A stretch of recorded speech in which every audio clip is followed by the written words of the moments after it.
Welcome back, sports fans. Here we are, 1500 metres today.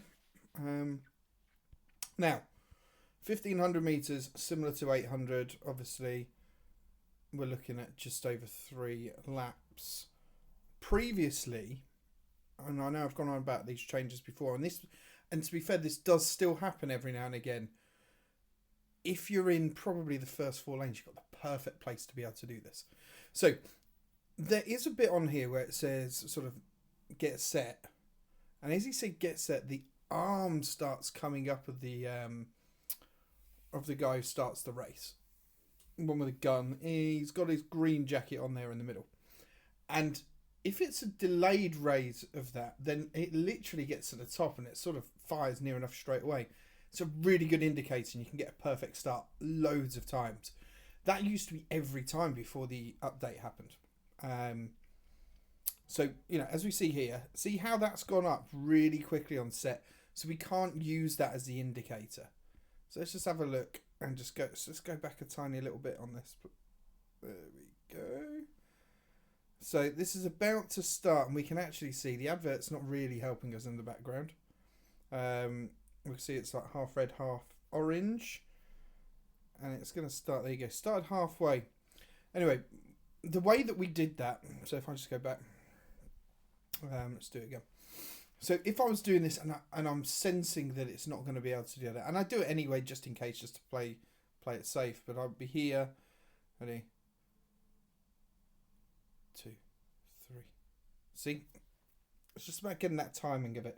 Again, when we're using the 1, 2, 3 method, it is not perfect by a long shot. Each event's different. The shorter the distance, the quicker it is.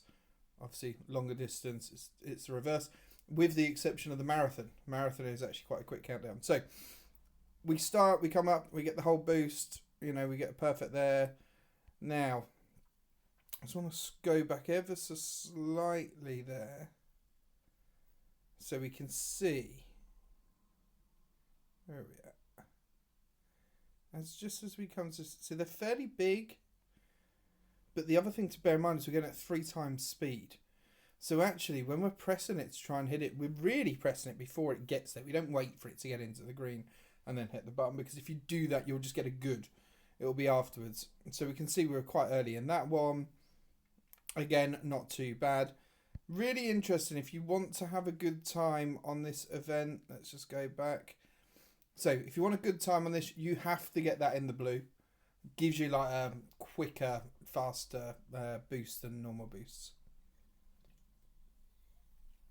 Then what happens after that is, and because you get that extra speed, the next hold comes a lot quicker. So we just need to be ready at the end of each lap that's coming quicker. See how I started that one late? And the problem when you start late, it then it can put you in a bad sort of flow. See there, I was late on that one, good on that one, got a bit of time to wait. That should have been really a perfect in my eyes, but that threw me off. So we're going bird, perfect. Again, we've got that. And see, again, now I've tried to overemphasize it, and I've gone too early. And this is what can happen in this. And the 1500 metres is one of these where I find if you get out of kilter with your timings, it can really affect you. Look how early I've gone there. Just in the top left. That is really early. Because I've had the good and I started early there, it just gets in your head. We've sort of got ourselves going again. We do the hold, and I think that's a perfect, so I don't think that's a good. Didn't get that one right, and then we've got a little bit wrong. We've got 2 wrong, 3 wrong, 4 wrong. See how this is now stacking up. It's quite hard to get yourself. Once you get the rhythm, you're fine. But if you come out of that rhythm, it isn't the easiest of events to be able to do it. So here we are. We're on the last lap. Last lap should always be fully perfect. So this was a terrible run. As you come into the finishing straight on this 4th lap, you actually reduce right down in speed. So you move away from this times 3. It starts around about 80 metres to go. So we'll come up here. You could argue there is absolutely no excuses for being not in the blue here and not getting a perfect on the next one. But I will tell you, it happens because you've let things get to you. It's just too many things that can go wrong in this event. So we do it there. We've done it so early though. It really was a bad perfect, and you've heard me talk about bad perfects and good perfects. I'll try and stop this when we should be dipping. That's actually a pretty good dip for the line.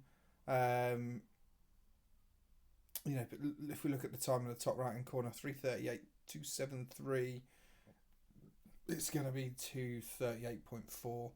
That's a whole second behind our PB. Why? Because we're just not getting those things right. So it really is. It's not the easiest. I actually think I think out of all the running events, it's probably the hardest because it goes on for quite a period of time. So yeah, it was a interesting run there. Obviously, if I can go back through that video again. I'll just finish it there. Yeah, it's not the easiest. It really isn't. It's one of these which you could very easily end up with a PB. You could end up with something 2 seconds outside of your time. And if you get a false start at the beginning, you've effectively wrote the race off. The only thing it can be good for is obviously you've got a daily coin bonus you can get coins for.